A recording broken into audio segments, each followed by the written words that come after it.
Introduction to alkane. Alkane has a general formula, CnH2n plus 2.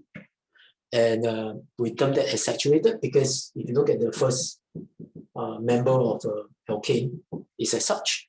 Second member, you'll find that the carbon has extended. You'll find that there's an additional CH2 group that's been added. So this is CH4, this is C2H6, and so on and so forth. So this is your methane, ethane. So the way to actually represent that using a line structure for this, it will be just draw with a straight line because this will be CH3, CH3. Then if you want your propane, 3 carbon, that will be it. So obviously your propane at this representation, and then your butane.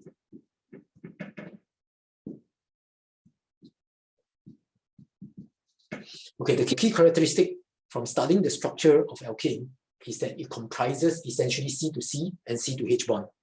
All these bonds has relatively high bond energy, and the C to H bond is also little polarized or less polarized because C to H, so the electronegativities of C to H are comparable. Therefore, because of this, we can conclude to say that the alkane is largely inert.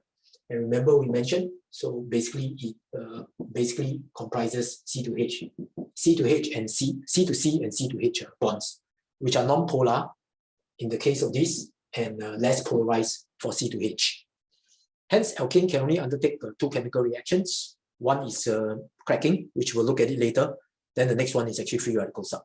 Before we do that, let us now actually take a look at the various structures of alkane.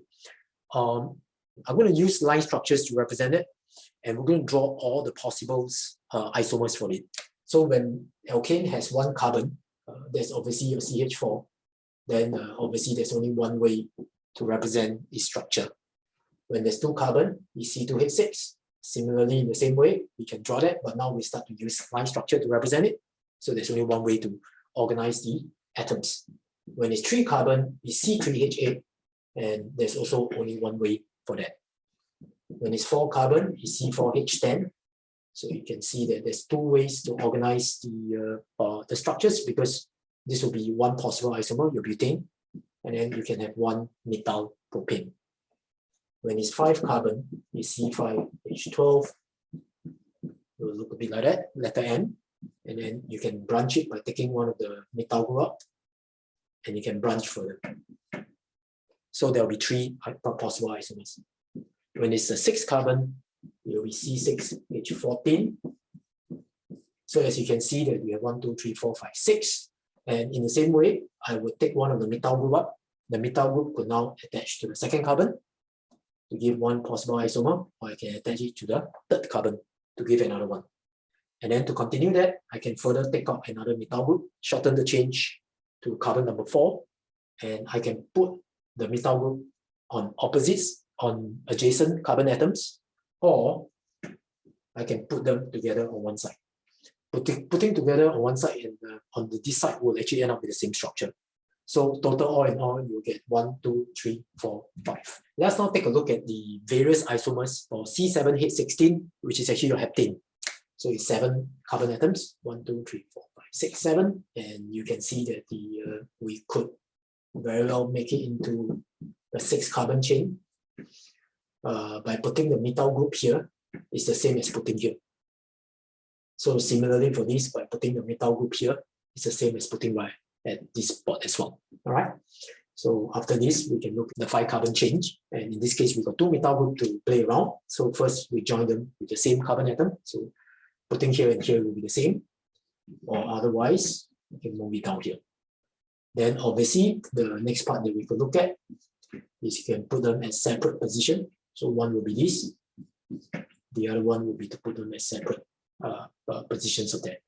And let's not forget that there's one more possibility, which is actually join them into an ethyl group.